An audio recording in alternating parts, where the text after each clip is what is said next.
The shocking police crackdown on protesters in Ferguson, Missouri, in the wake of the police shooting of Michael Brown, underscored the extent to which advanced military weapons and equipment designed for the battlefield are making their way to small-town police departments across the United States.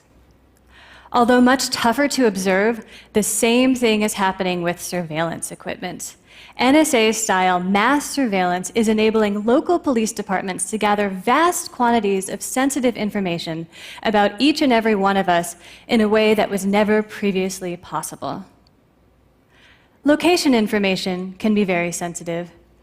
If you drive your car around the United States, it can reveal if you go to a therapist, attend an Alcoholics Anonymous meeting, if you go to church, or if you don't go to church. And when that information about you is combined with the same information about everyone else, the government can gain a detailed portrait of how private citizens interact. This information used to be private. Thanks to modern technology, the government knows far too much about what happens behind closed doors, and local police departments make decisions about who they think you are based on this information.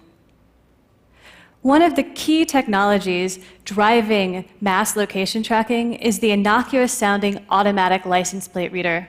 If you haven't seen one, it's probably because you didn't know what to look for. They're everywhere. Mounted on roads or on police cars, automatic license plate readers capture images of every passing car and convert the license plate into machine-readable text so that they can be checked against hot lists of cars potentially wanted for wrongdoing.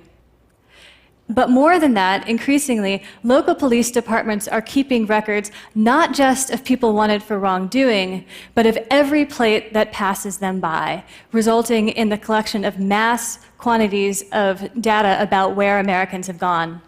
Did you know this was happening? When Mike Katz-Lakabe asked his local police department for information about the plate reader data they had on him, this is what they got.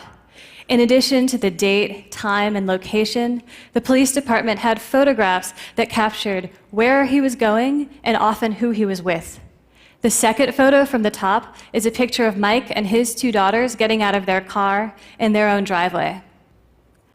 The government has hundreds of photos like this about Mike going about his daily life. And if you drive a car in the United States, I would bet money that they have photographs like this of you going about your daily life. Mike hasn't done anything wrong. Why is it okay that the government is keeping all of this information? The reason it's happening is because as the cost of storing this data has plummeted, the police departments simply hang on to it just in case it could be useful someday. The issue is not just that one police department is gathering this information in isolation, or even that multiple police departments are doing it. At the same time, the federal government is collecting all of these individual pots of data and pooling them together into one vast database with hundreds of millions of hits showing where Americans have traveled. This document from the Federal Drug Enforcement Administration, which is one of the agencies primarily interested in this, is one of several that reveal the existence of this database. Meanwhile, in New York City, the NYPD has driven police cars equipped with license plate readers past mosques in order to figure out who is attending. The uses and abuses of this technology aren't limited to the United States. In the UK, the police department put 80-year-old John Catt on a plate reader watch list after he had attended dozens of lawful political demonstrations where he liked to sit on a bench and sketch the attendees. License plate readers aren't the only mass location tracking technology available to law enforcement agents today. Through a technique known as a cell tower dump, law enforcement agents can uncover who was using one or more cell towers at a particular time, a technique which has been known to reveal the location of tens of thousands and even hundreds of thousands of people. Also, using a device known as a stingray, law enforcement agents can send tracking signals inside people's houses to identify the cell phones located there.